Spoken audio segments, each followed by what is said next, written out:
We were talking before about the Brazilian version of me today, before the show, where Glenn Greenwald had set me hip to this guy. I don't know his name, but he is a Brazilian podcaster who's very popular. And he likes to do his shows intoxicated, like I do. And apparently, Glenn said that what he said was he doesn't believe anybody should be deplatformed. And he said, and someone said, like, including Nazis. And he said, yeah, I don't think you should deplatform Nazis, which, as we were saying before, was like the original position of the ACLU. The ACLU, which a lot of like Jewish attorneys, they were saying, no, we shouldn't deplatform Nazis. And this is like 30 years after the Holocaust, right? Fresh in our mind. So for us today, I mean, this is like 1990. Imagine if the Holocaust was in the 90s. And then today in 2022, we're saying, no, you shouldn't deplatform Nazis. And so this guy was saying, I don't think you should deplatform Nazis. And, you know, I don't think you should deplatform anybody. And so a bunch of people started saying he's a Nazi. And he was saying, that's not what I'm saying. And they kicked him off of his platform. YouTube apparently won't let him. He still has a YouTube account, but YouTube won't let him start a new account. And people want him deplatformed off of everything. And whatever platform he was on where he was getting paid for his podcast, he got fired from. Yeah. I mean, what is this guy's name? Bruno. There you are. Ayub? I don't know how to say that. Yeah.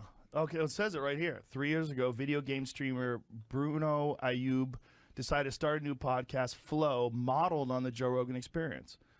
Okay, he said, man, it'd be really cool if I did that in Brazil since nobody else has. Told the New York Times he interviews comedians, academics, government officials, ufologists, drinking alcohol and smoking weed. It's the exact same show. This motherfucker, he stole my show.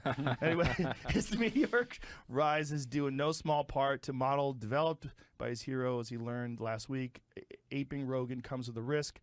February 7th conversation, the two members of the Brazilian Congress, Ayub, I hope I'm not saying his name wrong, argued that Brazil should embrace free speech absolutism, including legalizing the currently illegal Nazi party. He said, in my opinion, the radical left has much more space than the radical right. He told his approximately 3.6 million YouTube subscribers. Both should be given space. I am crazier than all of you. I think that a Nazi should have a Nazi party recognized by law. He added, if someone wants to be anti-Jewish, I think he has the right to be.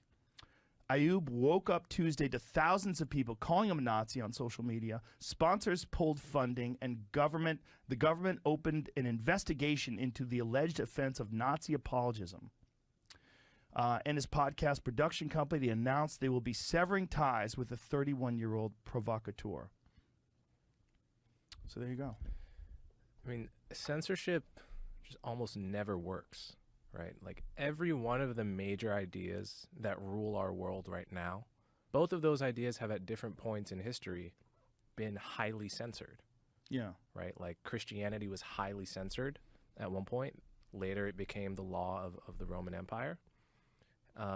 Atheism has been heavily censored for hundreds and hundreds of years, and now it's rather mainstream. I mean, those are big examples of censorship not working in the grand